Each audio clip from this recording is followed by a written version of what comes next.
Salve, kembali berjumpa dengan saya pada pagi hari ini tanggal 28 Mei 2026. Sudahkah saudara di pagi-pagi yang cerah ini mengucap syukur dalam doa kepada Tuhan Allah kita?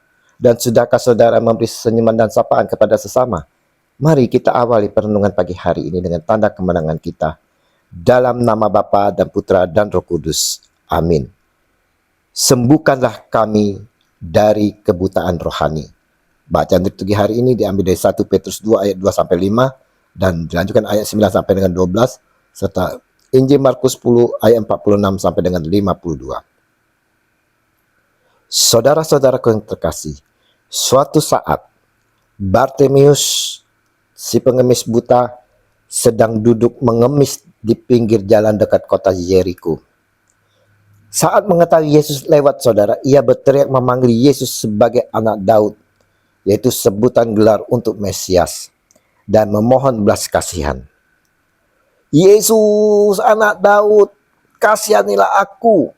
Markus 10 ayat 47.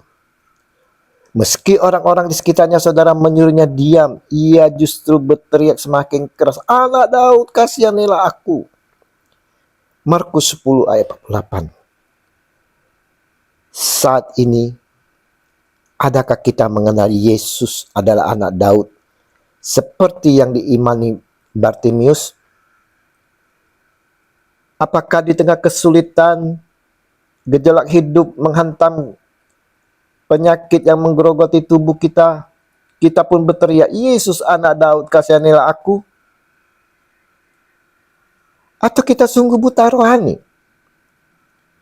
Lihat, setelah muridnya menghampiri dia menyampaikan kepadanya, kuatkanlah hatimu, berdirilah, ia memanggil engkau. Lalu ia menanggalkan jubahnya, ia segera berdiri dan pergi mendapatkan Yesus. Markus 10 ayat 49 ayat sampai ayat 50. Pertanyaannya, saudara, kenapa Bartimeus meninggalkan jubahnya yang kusam dan mungkin juga berbau itu? Ini memiliki makna rohani dan budaya yang sangat dalam. Berikut adalah alasan-alasan utamanya, saudara. Yang pertama, meninggalkan atau melepaskan identitas lama. Sebagai pengemis tunanetra, jubah tersebut adalah identitas resminya. Jubah itu melambangkan kehidupan yang kusam, ketergantungan pada belas kasihan orang lain dan masa lalu. Dengan membuangnya, ia menyatakan kesiapan untuk meninggalkan kehidupan lamanya. Yang kedua, saudara, tanda penyerahan total. Pada zaman itu, jubah orang miskin seringkali menjadi satu-satunya harta berharga yang mereka miliki dan pelindung dari cuaca. Melepaskannya berarti ia tidak lagi bersandar pada harta duniawi, melainkan menyerahkan hidupnya sepenuhnya kepada Yesus. Yang ketiga, iman dan kesiagapan. Bartimeus tahu ia buta dan berada di jalan yang ramai. Dengan membuang bajunya, jubahnya ini, ia mengambil risiko luar biasa. Namun itu, saudara, membuktikan keyakinan mutlaknya bahwa Yesus pasti akan menyembuhkannya dan memberinya masa depan yang baru. Ia kemudian bangkit dan melompat untuk menemui Yesus tanpa ada beban atau kain yang merintangi pergerakannya. Tindakan ini, saudara yang terkasih, menjadi simbol dari pertobatan sejati, meninggalkan beban masa lalu dan dosa seperti jubah kotor, saudara, untuk segera datang kepada Sang Juru Selamat dengan iman. Nah, apakah kita juga, saudara, melakukan tindakan yang sama seperti yang dilakukan Bartimeus? Sadarkah kita juga buta, saudara, buta rohani? Kita pun harus memiliki dan mau bertindak seperti Bartimeus. Apa respon Yesus saat Bartimeus di hadapannya? Tanya Yesus kepadanya, apa yang kau kehendaki supaya aku perbuat bagimu? Markus 10 ayat 51. Sesuatu yang luar biasa, saudara. Yesus justru bertanya, apa yang kau kehendaki supaya aku perbuat bagimu? Kenapa Yesus bertanya demikian? Yang pertama saudara, untuk mendorong meneguhkan pernyataan iman dari Bartimeus. Yang kedua, menghargai kehendak bebas dari Bartimeus, saudara. Dan yang ketiga, mau membangun relasi pribadi antara dirinya Yesus Kristus Tuhan dengan Bartimeus. Hari ini, ya, hari ini pun saudara, apapun situasi dan kondisi kita saat ini kita datang kepadanya dengan mau meninggalkan identitas kita dan berseru kepada Yesus. Yesus tergerak oleh belas kasih-Nya akan bertanya kepada kita, apa yang kau kehendaki supaya aku perbuat bagimu? Jangan sungkan saudara, mintalah dengan iman, jangan ragu saudara.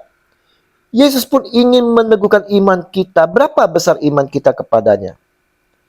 Saudara-saudaraku yang terkasih, Regi hari ini saudara mau mengajak kita semua memiliki iman yang gigih, yang tangguh.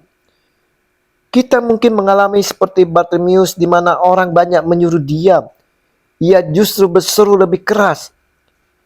Sekalipun orang banyak menghentikan kita beribadah, saudara, berdoa, bersekutu, janganlah kita gentar, jangan kita mundur, saudara.